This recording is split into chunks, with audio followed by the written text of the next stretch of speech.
In this episode of the Bold Little Minds MomCast, I talk to Kensie, who shares her journey to homeschooling with two little ones, starting a small business in the midst of postpartum depression, and she gets real about sensory play and life with two little kids. Hi, everyone. You're listening to the Bold Little Minds MomCast, a podcast where we talk to incredible moms who share their unique journey to motherhood, practical tips, and some of our favorite low prep activities so you can enjoy that hot cup of coffee. I'm your host, Krissy. I'm a mom of two boys. I'm glad you're here with us, so pop in your earbuds and let's have some fun. Thank you so much for joining me on the Bold Little Minds Momcast. My name is Krissy. I am a stay-at-home mom to two young boys. Their ages 3.5 and almost 2. We've got a little bit more than a month to go before his second birthday, and I just can't believe it. It's gone by so fast. But at the same time, it feels like he's been around forever. I can't believe that this past summer that we just had was his first one running around, full-blown toddler, moving and grooving, and not just getting carried everywhere, although he was carried everywhere because he still wants to be in my arms all the time. It's hard to believe that this was the first one where he was riding on his balance bike or running up and down the road or playing on the rock wall, climbing up the playground and going down the slide totally independently. It's just unbelievable how quickly they grow, but how they feel like they've been around forever. We've made some really exciting adjustments to his room this week. On Saturday, my husband put together a brand new bed that we got for them. It's a loft bed that looks like a house and has a slide. It's totally over the top, but it's like my childhood dream. I think it's every childhood dream. It's so cool. Our plan right now is not necessarily to have them sleep in the same room with the bunk bed, but my 3.5-year-old is, of course, very interested in it, and we might let him trial it out here and there. Both of them still wake up throughout the night crying and screaming, and we don't want them to disturb each other's sleep and cause chaos. And also, my 3.5-year-old will get up in the morning and then come to my room to wake me up. So with the stairs and the slide, that poses a bit of a problem that we have to try to figure out how to work around before we just let that happen on its own. But until that happens, right now the plan is for the little one to sleep on the bottom. My husband is building a frame for a full-size mattress to go underneath, so it's a little bit longer, a little bit easier for us. And then the top's just going to be a play area. He's going to be putting in a bookshelf in the back and making it a really sweet little space for them to just cozy up and play. Right now, their favorite thing to do is to bring the Fisher-Price ball tube toy that, you put the balls in and they go through and there's a fan and it pops them out and it keeps going around and around. They bring that up there and they play with it, and then the balls go down the slide and they just think it's hilarious and they play catch and all of that. So I'm very excited to see how this room turns out. We have some big plans for how we can make it even more of a gross motor haven for my boys before the cold, dark winter begins, because we know that we need to prepare. So I have some very exciting ideas that I'm hoping we're able to put into place before things get too cold to really work outside. Another really exciting thing that you'll notice if you're on my Instagram page is I am working on an Instagram redesign. I have updated the graphics for my podcast. So if you see this episode, you're seeing an updated graphic. And you'll see my updated cover art for the actual podcast, not just the episode. And I'm so excited. I worked really hard on those and I think they came out so great. You'll also see new covers for my posts and for my reels that I share about this episode with all the highlights on there. So that's really cool. Make sure you hop on over to my social media. You'll notice the changes on TikTok and Facebook as well. So make sure you subscribe and follow me on those channels. This is the final week of my Halloween coloring books. I sell them locally primarily, but if you're interested in a cute Halloween coloring book for your little one this week as Halloween comes up, let me know. I have it in digital download form, and I can also ship it out to you right away. My coloring books are all designed for toddlers to be able to complete independently. The designs aren't overstimulating. There's not so much to do, because I know that when my toddler sees a coloring book that has too many elements, he ends up just scribbling over the whole thing. There's no thoughtful play involved. So I made them very simple designs so that way he can really focus and practice his coloring or his imagination and his thinking and problem solving and creativity. It all comes to life through it. Another thing that I've been very excited to see happen this week is my 3.5-year-old. He already loves my activity menus, but now he's starting to take them. I leave them on a little shelf that I have, and he takes them out independently, grabs his little marker that I have in a little drawer that's out of reach from the little one, but he can grab it. And then he goes into our little cozy corner, learning area, or reading nook, calming corner, whatever it is. And he sits in the little chair that I have there and he does it just so quietly and thoughtfully. And he just loves it. He loves this independence of this special toy, this special item that's his, and we swap out the pages, so it's always something fresh and new, and that's really exciting. That's on my Etsy page as well as available locally. There's the autumn add-on pack that he's been loving right now that I'm going to offer to you as my listeners for 10% off. So if you go to my Etsy shop and enter the code podcast, you can get 10% off just for my podcast listeners. You can apply that to the activity menu starter pack as well. I also have the autumn activity menus on my Amazon page, so make sure you go and check all of these awesome resources out, especially as things are getting a little colder and chillier and we're not spending as much time outside. It's nice to have these cozy autumn options for kids to play with without necessarily resorting to screen time or spinning our wheels trying to come up with an activity. This is something that you can have totally prepped and ready to go that's developed from a real mom like you with real kids that have short attention spans or are difficult to reel in. I've been really loving them with my kids, and I think you'll love them with yours as well. On today's episode, I talked to Kensie. Kensie is a stay-at-home mom to 2 boys. She's doing homeschool preschool with her kids, and it's so sweet to hear about her journey. She started out in education and in psychology. And it's really interesting to see how this has transformed over time to become now homeschooling and starting a small business. She gets real with us about sensory play and gives us some really good insider secrets with some really good information. As somebody that I consider an expert in the field, she's got this very big educational background as well as starting the sensory shop. So she shares all of this information with us. I felt such a sense of calm, ease, and peace after talking with her about sensory play. So I hope that you feel that as well. Please take a moment while you're listening to subscribe to our channel, whatever you're listening on. You can listen on Spotify, Apple, Amazon, or you can watch us on YouTube. You could also listen on the YouTube Music app. So make sure you subscribe wherever you might be listening. And if you have multiple of those channels, I would love a subscription on all of those. That would be wonderful. Click those 5 stars if you're on Apple or Spotify. It goes a long way. And if you can just leave a quick review, and if you're on YouTube, make sure you click that thumbs up button and leave a quick little comment so we can get a conversation going in the comments. I'm excited to grow our community, and your ratings, reviews, and sharing with your friends really helps. There is a bonus episode available. The link is in the show notes. I hope that you enjoy this episode with Kensie. Let me know what you think and enjoy the show. Welcome to the Bold Little Minds MomCast. My name is Krissy. I'm so glad you're here with us today. Today we have Kensie. Kensie is a stay-at-home mom of 2, almost 4 and almost 2. She is a small business owner with a background in childhood development, and she is passionate about learning through play. Thank you so much for joining us, Kensie. Thanks for having me. I'm excited to be here. I'm excited to have you too. Your page is so cute. You make the cutest little setups and you're really into like book play and things like that. So it's so cute to be able to share this and have your cuteness go out into the world even more. Well, thank you. That means a lot. Yeah, I put a lot of time and energy, creativity. It's a great creative outlet for me as a mom, especially staying home with my kiddos. So I love it, and I'm glad others enjoy it too. I agree. I'm a very creative person, but I had a really hard time trying to figure out where that fit anymore. So creativity through play, kind of fits everybody's needs. Definitely. Absolutely. Yeah.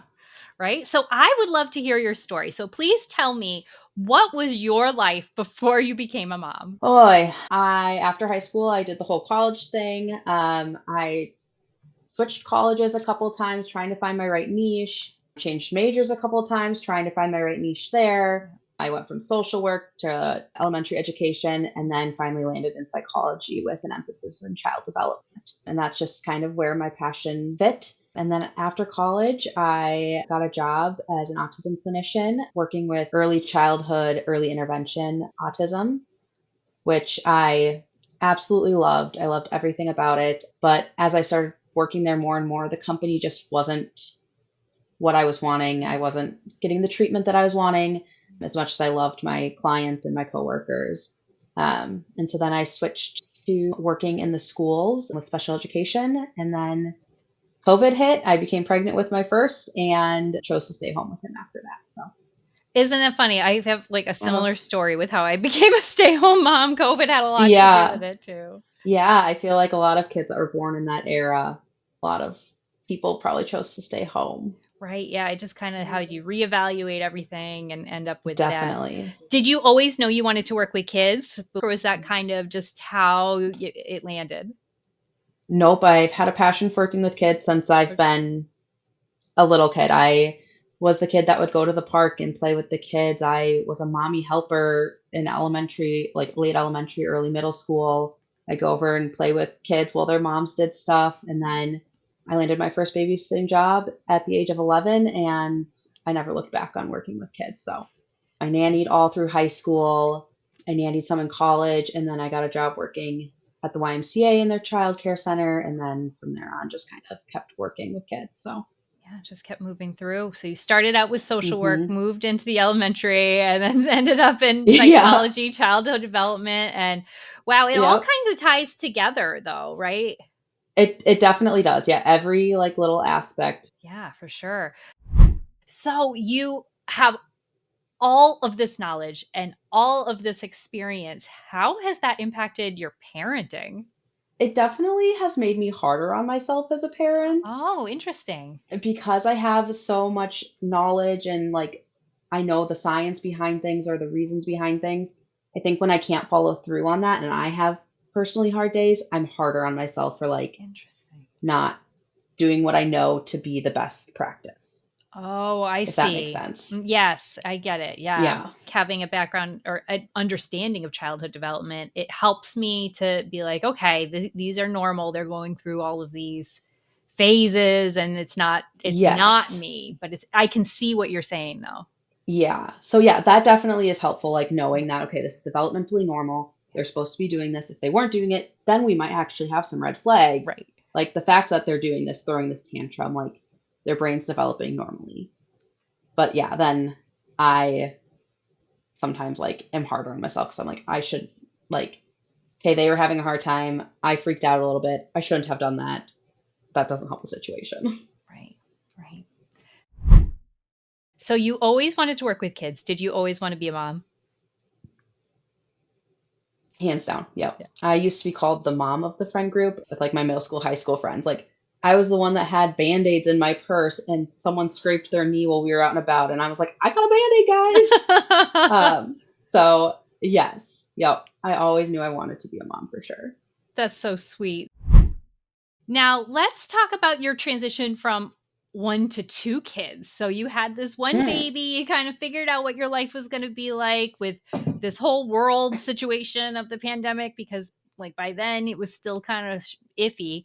How did you know it was the right time to start again? Well, we always wanted our kids kind of close in age. We just kind of wanted to do it all in like one lump sum and kind of then move on with them as they get older. So we were fine with our kids being anywhere from like 20-ish months apart to like 2.5 years was kind of the ideal age gap in our mind. So we just kind of started trying and it took about a few months to get pregnant. And so they ended up being about 23 months. What was it Yeah. like for you transitioning to the 2, having 2 kids? It's like it can be crazy. It can be a lot. It still is a lot. It still is a lot. Yeah. 1 to 2 was by far it rocked our world. Like everyone, at least when I was like watching people like explain like 1 to 2 or polling the audience for like what's harder 1 to 2 or 0 to 1 and everyone was like, oh, 0 to 1 hands down, 1 to 2 is nothing. And so I think part of it I was like going into it being like, okay, we already have the one, it's going to be nothing, everyone says it's nothing. And then he got here and we were like, okay, I don't know like I feel like we're still like trying to find a routine, still trying to get our footing. I would say 1 to 2 was by far much harder than 0 to 1. Right, because now you have this little toddler that also needs you all the time Yeah. and it's funny, I don't know if you're experiencing the same thing now. My little one is now older than my older one was when he was born, the second one was born. And I'm like, how on earth did I have a baby while you were that? Yes. Yes, I was literally just thinking about that because our youngest is at the end of this month will be 23 months. And Yeah. that's how old our oldest was when our youngest was born. And I'm like, I couldn't even think of being pregnant right now, much less like having a baby in a month. That just, I don't know, doesn't work for me. Yeah. It puts it in a totally different perspective when you've got It that for older sure one does. that's a little more sufficient, more self-sufficient and independent and Right. like, what did I do? But yeah, I mean, we did it Right. and we survived and here we Exactly. are. How, 100. yeah, how did your older one take the transition? He was okay at first. He was absolutely in love with his baby brother. He like wanted everything to do with him, wanted to help with everything. And then as our youngest got older, I think he struggled more as like this little baby's crawling and taking his things and all of those things. Now they're starting to do a little bit better in sharing or interacting as becoming more and more positive, which is nice to see and like gives me hope for the future. Yeah. Because for a while there, I was like, they're gonna hate each other, they're gonna be like enemies, they're not gonna be friends, like this is gonna be the worst thing in the world. But now I'm like starting to see that like light at the end of the tunnel, like some hope. So yeah, now he does a lot better with him. He's a lot more caring with his younger brother, a lot more every once in a while I still get that push for no reason, but that's siblings for you, I guess. And you have two boys? Yes, we have two boys. Yeah. Yep. So yeah, you get that extra testosterone in there too, which can Uh-huh. be a little Absolutely. wild. Absolutely. Yes. Are your kids climbers too? Yes and no. Our older one, not so much. Our younger one, a little bit more. He's a Much? little bit more of our daredevil. Our younger one is, at first we thought he was going to be a bit of a daredevil. So he'd like climb the stairs at the park and go down the big slides, and we're like, oh, he's gonna love things. No, not so much anymore. He's a lot more cautious. That's a gift. Yes. But I do Yes. see my older one mellowing out a little bit as he gets older. He says Yeah. he's more afraid of things, and Yeah. I think they Yeah. start to realize like, ooh, that could be bad. But Yeah. I think that, yeah, their brains start switching. Like, okay, not everything's fun. There's some danger in the world. yep. Now, how did you so you're selling the books, right? You moved from clothes to books and then you started bridging to the sensory. Tell me about that. How did the sensory play start developing? So it was something that I always did with my kids. We would pair sensory play with books a lot. And I just really enjoyed it. And I would post things about it. And it seemed like other people were enjoying it. So I started bringing small collections to Instagram with some book drops. And yeah, and that's kind of how it started. And I was really enjoying making sensory kits. And so I expanded on that more. Now, I found when I was in, even still, I still find sensory play to be overwhelming. Setting up things and like I look at people's Hmm. setups sometimes and I'm like, I don't even know where to begin with all of this. That my Yeah. setups are usually really simple and the kids love them. You don't have to do much, but No, you where don't. did you begin with your sensory play with the kids? Were you starting with simple bins, or are you more the person that's super creative and you were starting from the get-go developing all these intricate? Definitely simple. Actually, to bring it back to my past, is I found out about sensory play or what really sensory play was. Obviously, I remember doing it as a kid, but it wasn't called sensory play. Right. It was when I worked with my kiddos at the autism when I Right. clinic when I was an autism clinician. We did sensory play with them every single day, and so that's where I really found all the different things you could use for sensory play, from rice and beans to noodles to kinetic sand to shaving cream.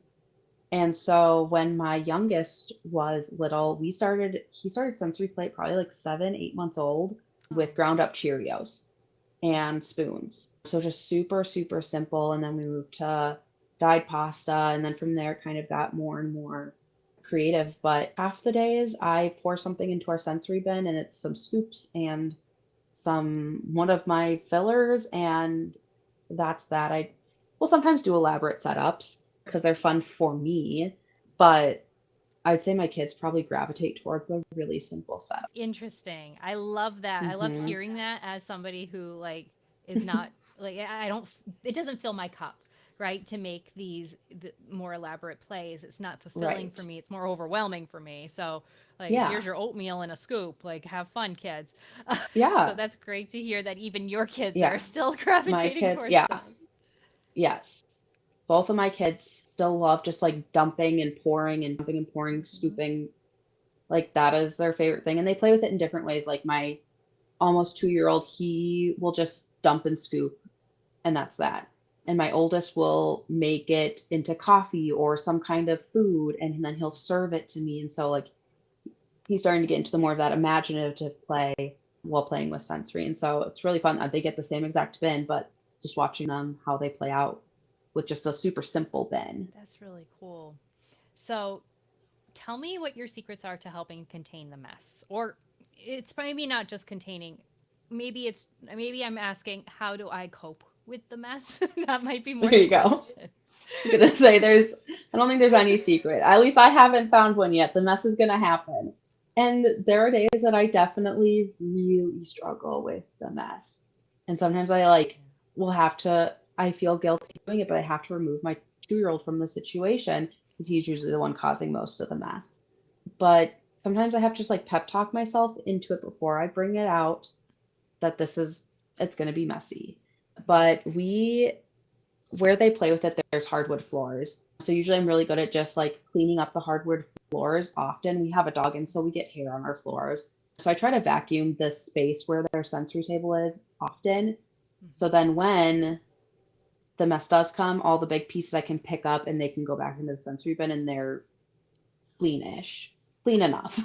And then other than that, I cut my losses and I sweep up and I throw away, Yeah, which I is get it. which is hard to do, but sometimes it's just you can't save it all. So, I know when you see the two big handfuls come out and just, you're uh-huh. like, oh, why? Yes. Yes. I feel the same way about my younger one, where I notice his meter is short. He doesn't have Mm-hmm. long where he's able to do it, and then he just enters destructo mode. So it's quickly redirect. Okay, let's do something else that's fun too, because Mm-hmm. otherwise, not only is it going to drive me crazy, it's going to drive my older one crazy. He's going to Right. not be able to do his thing anymore, and then it's also going Right. to influence him to be a wackadoo. Yes. Yes. Because they feed off each other. Yeah. And are you finding your older one gets really, you said earlier, was getting better at sharing? I know mine, he shares well, but he's very clear when this is my thing. Oh, I'm doing 100%. this right now. Mm-hmm. Yeah.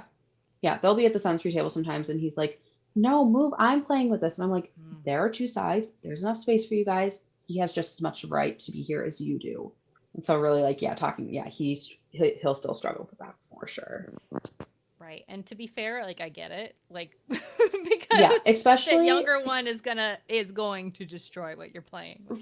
right, right. And yeah, it's frustrating. So yeah, sometimes if we see that, we will redirect the younger one to let our older one know that he has his right to his stuff and Yeah. to what he's creating. And so just really trying to validate our older one's feelings, but then also making sure a younger one also has the ability to play with stuff, if that makes sense. Oh, absolutely. Yes. Like he's can be here too, but also I'm going to really it's showing them that you are listening and you are seeing the situation and you're willing to intervene when it is actually a big deal, Right. Right. and helping them build that big deal barometer, because that's a Yes. toughie, I know. What can we actually freak out about? right? Because it's not everything, that's for sure. So you're homeschooling your kids. Now, is that something that you've decided to do long term? Is it for preschool and see where you go? How are you approaching this decision? So ideally, I like to think of it as a long-term goal.